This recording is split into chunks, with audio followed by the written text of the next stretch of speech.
I'm with West Hawaii Today. I'm glad to be here today. I covered the state legislature for a number of years before moving to the Big Island. So I'm very aware, Representative Herkes, that you have been working, for example, on this mobile medical van for years. 10 years. 10 years. Well, I wasn't quite there that long myself, but and I know, you know, a lot of people when they hear the word van, they're thinking more like the size of an ambulance or whatnot. Now, I've been in the Kaiser medical van before, and it's almost like a mini doctor's office. Is that what you're looking at and envisioning for the mobile hospital van? The difference with the Kaiser van is that they have the mammogram unit. So the Kaiser van costs $1.2 million. We don't have that kind of money. We have we've appropriated $350,000 for the van.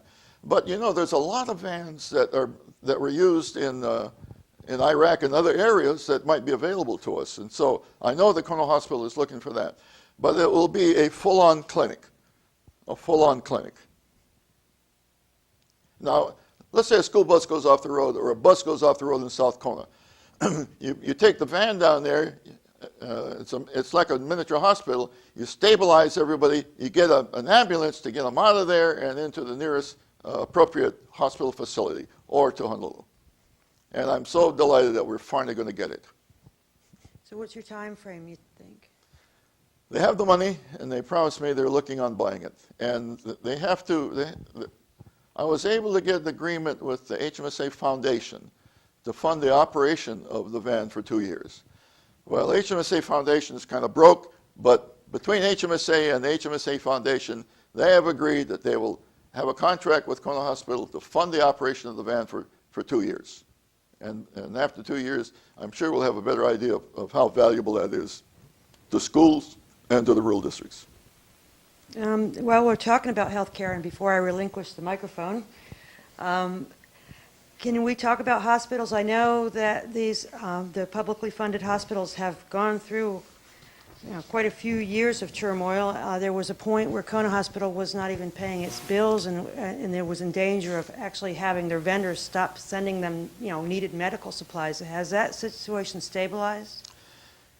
It was gross mismanagement on the part of HHSC, which has bothered me for years. What we did a few years ago, in order to take some control away from HHSC corporate, is we created the regional boards, and we gave the regional boards a lot of power. But we also said to them, you've got to get your act together. Kona Hospital has, and they've made a lot of improvements. Their payables are down.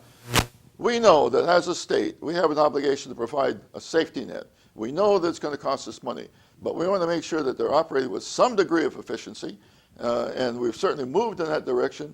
And I would hope with the new CEO and CFO that the corporate board will hire, I hope soon, that I expect to see some big improvements in the operation of our hospitals.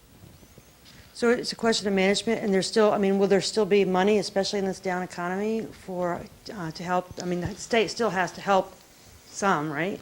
We know that we have to financially support basic medical care in the rural areas of this state.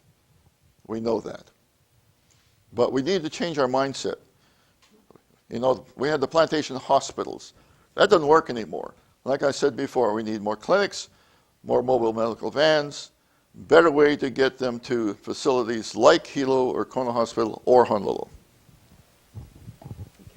Thanks, Nancy.